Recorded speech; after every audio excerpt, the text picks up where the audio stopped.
Gimana caranya biar kita selalu tenang menghadapi masalah? Biar tenang ketika kita tahu nilai kita kayaknya anjlok. Biar tenang pas kita tahu judul kita ditolak. Lamaran juga sama, di hari yang sama lah gitu. Pagi judul ditolak, malam lamaran ditolak. Selama Allah gak nolak kita kan masih aman nih. Karena apa yang di sisi Allah lebih baik.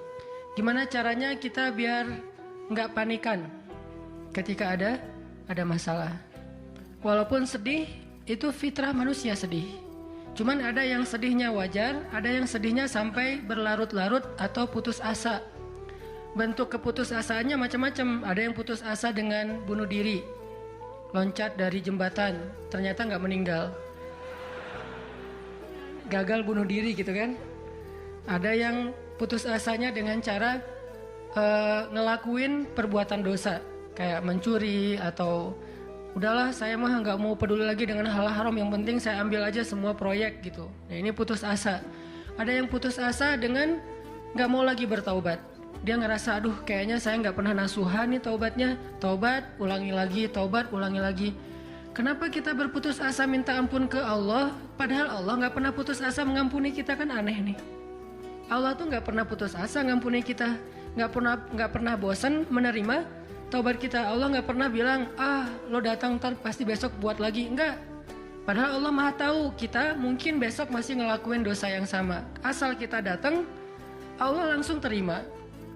Seolah-olah Allah tuh kayak husnuzon banget sama kita, walaupun pastinya Allah tahu tentang apa yang akan kita lakukan di masa yang akan datang. Ini artinya kenapa seseorang jadi putus asa, jadi berhenti untuk mencoba, jadi tidak lagi berharap apa-apa, jadi pesimis, jadi tidak survive dalam masalah, jadi penuh khawatir menghadapi hidup. Ada masalah dikit kayaknya udah kiamat dunia, padahal kuota habis doang nih. Langsung aduh kuota habis jam 11 malam. Biasanya kan jam 11 itu jam chatting tuh sampai jam 1. Atau jam 11 malam kuota habis, padahal tadinya pengen ngebangunin dia. Iya dia gitu kan. Jam 2. Gampang, pakai aja kuota doa. Ya Allah bangunkanlah dia, tiba-tiba dia tetap bangun dan bangunin kita akhirnya. Ini bisa aja terjadi. Yang jelas gimana sih cara biar kita keep happy, tetap bahagia walaupun gak bisa jalan-jalan jauh. Tadinya pengen jalan sama teman-teman, ternyata duitnya gak cukup. Kita lihat teman-teman kerjanya traveling aja, ke Lombok, ke Batu Karas, kerjaannya keliling aja. Dan kita aduh pengen juga ngeliat pantai, misalnya ke gunung touring sama teman-teman, ternyata tapi saya nggak punya motor, saya nggak punya uang, saya nggak punya waktu dan seterusnya. Bisa nggak kita tetap bahagia seperti mereka walaupun nggak ngerasain pengalaman-pengalaman asik seperti yang mereka rasain? Gimana caranya biar ketika kita sujud itu sama nyamannya dengan ketika kita tidur di atas pangkuan istri? Belum ya? Gak tahu sih rasanya. Pokoknya tuh keren banget loh. Salah satu yang bikin saya kalau gak bisa tidur itu tipsnya adalah tidur di atas pangkuan istri. Langsung tidur. Cuman masalahnya susah bangun. Nah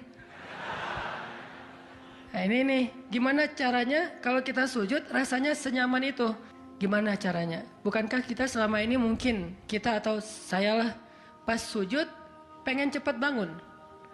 Gimana caranya sujud gak bangun-bangun?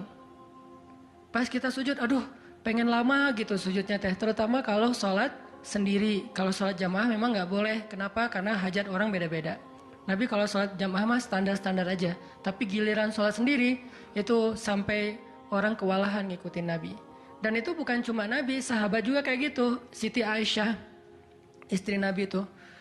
Siti Aisyah itu pernah sholat duha kurang lebih 4 jam, itu cuma baca 1 ayat doang loh. Famannallahu alaina wa waqana adzabas samum. Dia baca sendiri, agak keras karena dia di dalam rumah sendiri. Lewat seorang sahabat, lewatin rumah Aisyah mau ke pasar, mendengar Aisyah lagi sholat. Famannallahu alaina wa waqana adzabas samum. Nangis. Akhirnya sahabat ini pergi ke pasar. Dia belanja segala macam, balik lewat lagi rumah Aisyah. Setelah kurang lebih 2 jam, pas dia lewat lagi rumah Aisyah, dia masih mendengar Aisyah membaca kalimat Famanallahu alaina wa waqana adzabas samum. Nangis lagi. Jadi 1 rakaat dengan 1 ayat itu bisa 2 jam, 3 jam yang dilakukan oleh para sahabat. Kenapa kok betah banget? Sama kayak kita betah banget nonton film, betah banget dengerin musik kesukaan kita, diulang-ulang lagu yang sama kan ya. Mungkin 1 lagu itu durasinya sebutlah 2,5 menit, 2,5 menit. Tapi diulang-ulang bisa sampai setengah jam mendengar lagu yang sama. Bukan 1 album, 1 lagu. Kenapa kita betah? Nah, gimana caranya? Kita juga dapat kebetahan kayak gitu ketika dengerin bacaan Al-Quran. Ketika kita membaca Al-Quran sendiri. Ketika kita sholat. Sampai ada istri Nabi sholat sambil ngikat badannya di dinding. Jadi dia bikin tali ke dinding gitu. Terus dia ikat badannya. Sehingga kalau dia udah gak kuat lagi, dia bersandar dengan ikatan tali di badannya. Saking lamanya berdiri sholat. Coba bayangin, berarti kan semalaman tuh. Kalau udah gak kuat, dia berdiri itu sambil badannya keikat di tali. Dan Nabi melihat itu menangis karena melihat kesungguh-sungguhan para sahabat dan sahabiat dalam beribadah kepada Allah. Dan itu bukan paksaan siapapun. Nabi gak pernah maksa kayak gitu. Mereka sendiri berinisiatif.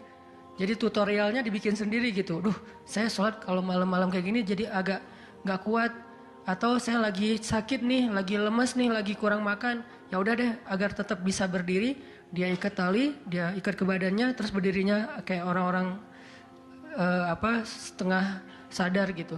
Nah ini menunjukkan ada kenikmatan yang luar biasa yang mereka dapetin ketika mereka dekat dengan Allah Subhanahu Wa Taala. Gimana sih caranya biar kita bisa kayak gitu? Gimana caranya kita entertain kita itu adalah zikrullah. Boleh-boleh aja kita entertainnya nonton film, dengerin musik-musik yang positif. Entertain kita mungkin chatting, entertain kita mungkin update status, entertain kita mungkin kepoin mantan misalnya. Boleh-boleh aja selama masih wajar. Tapi bisa nggak entertain kita yang lain itu zikrullah. Dengan mengingat Allah kita jadi terhibur gitu. Dan itu entertain luar biasa pahalanya. Gimana caranya? Ini yang kita pengen belajar malam ini, sehingga kita bisa tetap happy walaupun dalam keadaan tadi akhir bulan, dalam keadaan habis diputusin, dalam keadaan ditolak, dalam keadaan bingung, galau, segala macam termasuk habis pulsa. Tetap bisa happy. Pas telepon, pulsa Anda tidak mencukupi. Masya Allah, gitu. Senyum gitu ya. Bukan, kemana nih apa panik, biasa aja. Nah ini kita perlu belajar. Saya juga merasa butuh mempelajari lagi gimana caranya biar bisa ngerasain itu. Dan nasihatnya bukan dari saya. Karena saya juga masih belajar, belum istiqomah amat nih. Tapi nasihatnya dari para ulama yang diambil dari ayat Al-Quran dan hadis-hadis Rasulullah SAW.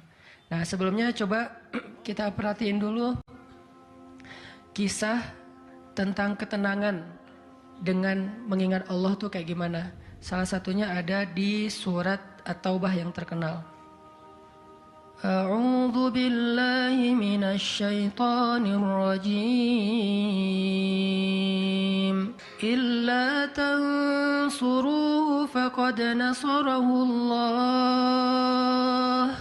إذ أخرجه الذين كفروا ثاني اثنين إذ هما في الغار إذ يقول لصاحبه لا تحزن إن الله معنا فأنزل الله سكينته عليه وأيده بجنود لم تروها وجعل كلمة الذين كفروا السفلى وكلمة الله هي العليا والله عزيز حكيم. Kalau kalian tidak menolongnya, maka sungguh Allah akan menolongnya. Seperti ketika orang-orang kafir mengeluarkan dia dari kota Mekah pada saat dia menjadi salah satu di antara 2 orang yang berdiam di dalam gua, yaitu gua Thur. Ketika ia berkata kepada sahabatnya, yaitu Abu Bakar, dia di sini siapa?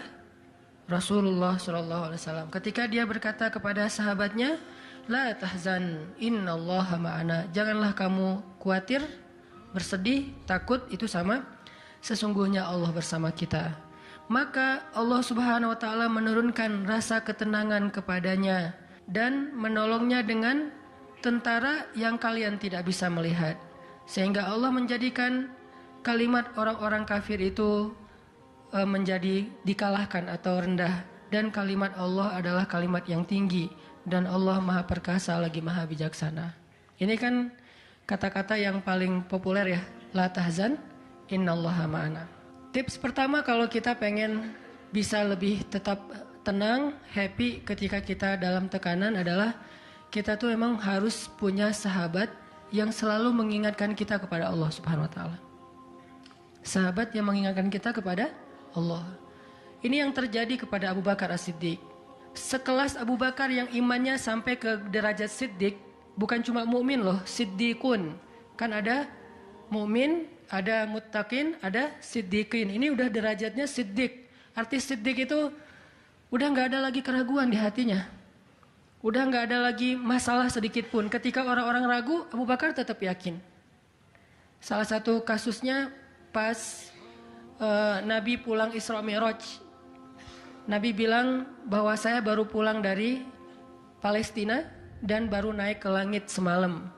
Diberitakan ini kepada orang-orang kafir Quraisy, tapi orang-orang kafir Quraisy nggak percaya. Lalu ketika para sahabat-sahabat lain mendengar, mereka kayak ragu-ragu gitu, bener nggak ya, bener nggak ya? Lalu ketika ditanya kepada Abu Bakar, ya Abu Bakar, lihat tuh teman kamu makin gila aja. Emangnya kenapa, kata Abu Bakar? Dia ngaku-ngaku baru pulang dari dari Palestina. Dia ngaku-ngaku baru pulang dari langit. Katanya Isra dan Mi'raj semalaman, dalam waktu 1 malam. Lalu Abu Bakar bertanya, siapa yang bicara kayak gitu? Dia atau kalian? Kata mereka, Muhammad yang ngomong kayak gitu langsung kepada kami. Kata Abu Bakar, kalau Muhammad yang ngomong kayak gitu, maka benar. Dia nggak mau tanya gimana caranya, berapa lama waktunya, kapan, siapa yang membawa dia. Nggak nanya apapun. Kalau Muhammad yang ngomong, maka itu benar. Ini artinya siddiq, nggak banyak tanya, percaya banget. Kalau ayatnya kayak gitu, udah cukup. Kalau hadisnya kayak gitu, udah cukup. Kalau kata ulama kayak gitu, saya ikut. Nggak ada kenapa kayak gini dan seterusnya, nggak. Ini menunjukkan Abu Bakar itu orang yang sangat luar biasa imannya. Tapi dia tetap manusia. Gimana pun imannya udah kuat, mantap, siddiq, ketika ada masalah, sifat dasar manusia itu keluar lagi, yaitu khauf, rasa khawatir, takut. Dan yang luar biasa, khawatir dan takutnya Abu Bakar itu bukan untuk keselamatan diri beliau. Abu Bakar itu khawatir terhadap keselamatan Rasulullah SAW. Jadi bukan keselamatan Abu Bakar. Kalau kita mungkin khawatir terhadap keselamatan diri sendiri nih. Kalau Abu Bakar derajatnya khawatir terhadap gimana ya Rasul, kalau mereka ngelihat ke bawah, ke kakinya, pasti kita akan ketahuan. Karena mereka sembunyi di sebuah lubang, nggak gua sih, kecil, lubang di bukit Jabal Thur. Dan orang-orang kafir Quraisy sudah datang ke lubang itu, berdiri tepat di pintu gua. Kalau mereka ngelihat ke bawah, udah ketahuan tuh, kelihatan Rasulullah sama Abu Bakar. Sehingga Abu Bakar berkata, ya Rasulullah, kalau mereka ngelihat kita sedikit aja ke bawah kaki mereka, mereka akan menemukan kita. Gimana ini ya Rasul? Saya khawatir terhadap keselamatanmu. Apa kata Nabi? Ya Abu Bakar, ma dhannuka bithnain, Allahu salisuhuma. Wahai Abu Bakar, kenapa kamu pikir kita cuma berdua? Allah yang ketiga di antara kita. Baru la tahzan innallaha ma'ana. Jangan khawatir, Allah bersama kita. Kata-kata ini kalau diucapkan oleh orang solih pada waktu yang tepat ketika kita ngalamin satu masalah besar, itu akan luar biasa memberikan efek ketenangan buat kita. Tapi waktu yang tepat. Kalau normal-normal aja kayaknya agak kurang ngaruh nih. Makanya kata-kata kayak gini itu timingnya tuh harus pas. Dan yang mengatakan orang yang memang punya aura kesolehan yang luar biasa.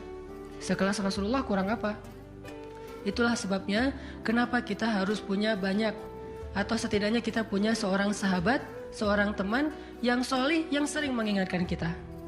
Minimal istri. Kenapa? Karena kalau kita galau dalam urusan kerjaan, nanti pas kita pulang ke rumah, yang akan bilang la tahzan innallaha ma'ana adalah pasangan kita. dengan nada yang lembut, dengan senyum yang khas, dengan dekapan yang mungkin penuh kasih sayang, itu benar-benar bisa bikin kita tenang. Gak tahu tenang karena kata-katanya atau dekapannya nih, nggak. Saya juga bingung. Dua-duanya kali ya. Dia bilang, la tahzan ya azizi. Panggilan buat suami bahasa Arabnya yang lembut tuh azizi. Bukan al-aziz ya, al-aziz mah nama orang. La tahzan ya azizi atau ya habibi atau ya albi. Albi itu artinya jantungku. Jangan dipakai deh, biar saya aja yang pakai itu. La tahzan. Jadi misalnya kayak suami galau tentang kerjaan. Mah, papa lagi galau nih. Kenapa, Pak? Di kantor itu kemarin kita ada tawaran proyek. Cuman proyeknya kayaknya cara untuk ngedapetin proyek itu cara-caranya tuh agak-agak kurang baik gitu. Ada suap segala macam. Tapi itu proyeknya untung besar loh, Mah. Nah, kalau kita nggak suap, kita nggak akan dapat proyek itu. Ini gimana nih, Mah? Diambil nggak? Kan galau nih, udah istikharah belum mantap nih hatinya. Istrinya yang bilang, Papa, Allah yang kasih kita rezeki. Kalau Papa ninggalin sesuatu karena Allah, Allah akan ganti dengan yang lebih baik. Pasti dari booster ya, Mah. Nyontek gitu ya. Kalau dia ngomong kayak gitu kan jadi mantep nih. Kayak saya juga pernah ngerasain lagi kayak sedih gitu, lagi galau karena satu urusan. Istri mengatakan, udah serahin aja sama Allah. Kan jadi mantap kan hatinya. Hal-hal yang kayak gini nih. Kalau belum punya pasangan, temen. Sehingga Nabi mengatakan, almar'u ala dini khalilih. Seseorang itu bergantung loh kepada tingkat kesolehan temennya. Kalau temannya soleh, insya Allah dia akan terjaga oleh teman itu ketika dinasehati, diingatkan. Saya aja ngerasa banget yang kayak